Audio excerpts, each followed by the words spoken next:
ఓం శ్రీకృష్ణ పరబ్రహ్మణే నమః. ఈరోజు క్లాస్లో భగవద్గీత 2వ అధ్యాయం సాంఖ్యయోగంలో 60, 61 ఆ శ్లోకాల్లో ఉండే అర్థాన్ని అంతరార్థాన్ని వివరంగా చెబుతాను. అంతకంటే ముందు పోయిన క్లాస్లో నేను మీకు 59వ శ్లోకం చాలా చాలా ముఖ్యమైన శ్లోకం అండి. ఆ శ్లోకం గురించి ఎంతో వివరంగా చెప్పాను. మళ్ళీ ఒకసారి క్లుప్తంగా చెప్తాను, శ్రద్ధగా వినండి. ఎందుకంటే ఇది చాలా ముఖ్యమైన శ్లోకం అండి. 59వ శ్లోకం చూడండి ఒకసారి. విషయా వినివర్తంతే నిరాహారస్య దేహినః రసవర్జ్యం రసోప్యస్య పరం దృష్ట్వా నివర్తతే. చూడండి ఇక్కడ శ్రీకృష్ణుడు ఏమని చెప్తున్నాడంటే, నాయన మీకు కొన్ని విషయాలంటే కొన్ని వస్తువులంటే ఎంతో ఇష్టంగా ఉంటుంది, వాటిపై మీకు ఎంతో వ్యామోహం ఉంటుంది. మరి అటువంటి వ్యామోహాన్ని మీరు ఎలా జయిస్తారు? కొంతమంది సాధకులు ఏం చేస్తారంటే, నిరాహారం అంటే ఎటువంటి ఆహారాన్ని తీసుకోకుండా ఉంటారంట. అలా చేయడం వల్ల తాత్కాలికంగా ఆయా విషయాల పట్ల ఉండే వ్యామోహం అనేది తొలగిపోతుంది. అయితే కేవలం తాత్కాలికం, టెంపరీ. మళ్ళీ ఏమవుతుంది? రసం, ఇక్కడ రసం అంటే వాసన, విషయ వాసన. మళ్ళీ కొన్నాళ్లకు ఆ విషయాల తాలూకు వాసన ఉందే వాళ్ళ మనస్సులో, అది పట్టి లాగుతుంది. వింటున్నారా? మీకు ఉదాహరణ చెప్పాను. మీకు ఏదైనా ఒక విషయం అంటే చాలా ఇష్టం అనుకోండి, లేదా మీకు ఏదైనా ఒక ఫుడ్ ఐటమ్ అంటే చాలా ఇష్టం అనుకోండి, పూరి చనా మసాలా.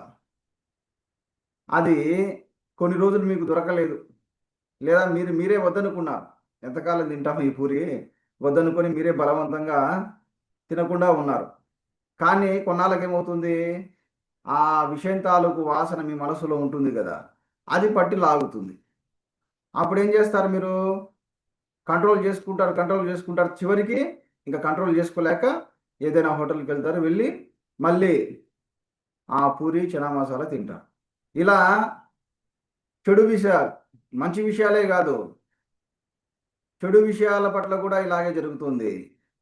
ముఖ్యంగా మనిషి ఎందుకు పాడవుతున్నాడంటే, ఈ చెడు విషయాల పట్ల ఉండే చెడు విషయాల యొక్క వాసన వల్ల. గుర్తుపెట్టుకోండి. కాబట్టి మరి ఈ విషయ వాసనను ఎలా జయించాలి? ఈ పాయింట్ నేను పోయిన క్లాస్లో చెప్పాను. ఎలా జయించాలి అంటే చెబుతున్నాడు చూడండి, పరం దృష్ట్వా నివర్తతే. కాబట్టి నాయన, మీరు విషయ వాసనలను జయించాలంటే మీరు ఎప్పటికప్పుడు పరతత్వాన్ని దర్శిస్తూ ఉండాలి అని చెప్తున్నాడు. ఇది అద్భుతమైన పాయింట్. మరి ఇక్కడ పరతత్వం అంటే అర్థం ఏమిటి చెప్పాను ఆల్రెడీ. నిశ్చలతత్వం లేదా మనస్సు యొక్క సమస్థితి. మనము పరతత్వాన్ని దర్శించాలంటే ముందు మన మనస్సు నిశ్చలంగా ఉండాలి, సమస్థితిలో ఉండాలి. ఆ సమస్థితినే ఏమంటారని చెప్పాను? సమాధి స్థితి. కాబట్టి ఎప్పుడైతే మన మనస్సు సంకల్ప వికల్పాలు లేకుండా, ఎప్పుడైతే మన మనస్సు నిశ్చలంగా ఉంటుందో, అటువంటి నిశ్చల స్థితిని మన మనస్సు ఎప్పుడైతే పొందుతుందో, అప్పుడే మనము పరతత్వాన్ని లేదా మన ఆత్మస్వరూపాన్ని అనుభవానికి తెచ్చుకోగలం.